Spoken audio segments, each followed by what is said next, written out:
Welcome to WB prep. সরকারি চাকরির দরকারি খবর সেগমেন্টের আরও একটি নতুন ভিডিওতে আপনাদের সকলকে স্বাগতম। আজকের আপডেট আপার প্রাইমারি নিয়ে। যারা বিএড বা ডিএলএড ক্যান্ডিডেট তাদের জন্য আসতে চলেছে দারুণ সুখবর। একটি সূত্র মারফত জানা যাচ্ছে, ট্রাস্টেড সূত্র মারফত, যে আপার প্রাইমারির নোটিফিকেশন খুব দ্রুত বেরোতে পারে। তো নোটিফিকেশন, কোয়ালিফিকেশন, কবে এক্সাম হতে পারে, ভ্যাকান্সি কত হতে পারে, সেই নিয়ে আজকে আমরা একটা আলোচনা করব, কম্প্রিহেনসিভ আলোচনা। আচ্ছা, প্রথমেই আসি আপার প্রাইমারির কথায়। আপার প্রাইমারির শেষ রিক্রুটমেন্ট নোটিফিকেশন বেরিয়েছিল 2014 সালে, যেটা 2014-15 ওই সময়টায় ফর্ম ফিল আপ হয়, তারপর 16তে নাগাদ পরীক্ষা হয়।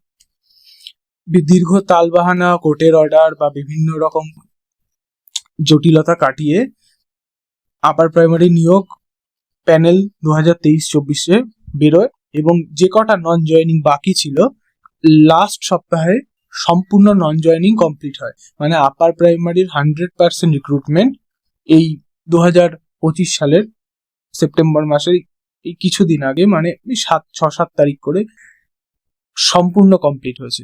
এবার নতুন নোটিফিকেশন আসার চান্স সেক্ষেত্রে বৃদ্ধি পেতেই পারে, এবং পেয়েছেও বিভিন্ন গোপন সূত্র মারফত এবং ট্রাস্টেড বিশ্বস্ত সূত্র মারফত। গোপন সূত্র থেকেও বলবো, বিশ্বস্ত সূত্র মারফত খবর পাওয়া যাচ্ছে আপার প্রাইমারি নতুন নোটিফিকেশন আসতে পারে নভেম্বর বা ডিসেম্বর মাসে 2025 সালের। তাহলে পরীক্ষা কবে নাগাদ হতে পারে? ওই সময়ের ফর্ম ফিল আপ হয়ে পরীক্ষা ফেব্রুয়ারি মাস নাগাদ একটা পরীক্ষা হওয়ার কথা শোনা যাচ্ছে।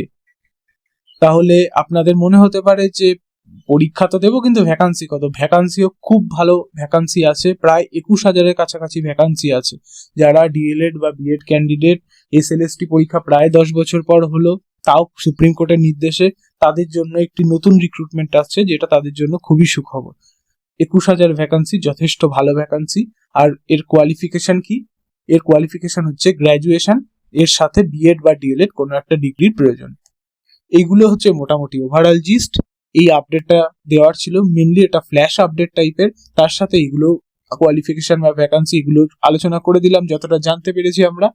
পরবর্তী ভিডিওর জন্য একটু অপেক্ষা করে থাকুন। যারা ভিডিওটি পুরোটা দেখলেন তারা, তাদের বলবো একটা লাইক, শেয়ার এবং কমেন্ট করবেন। সকলকে ধন্যবাদ। Thank you.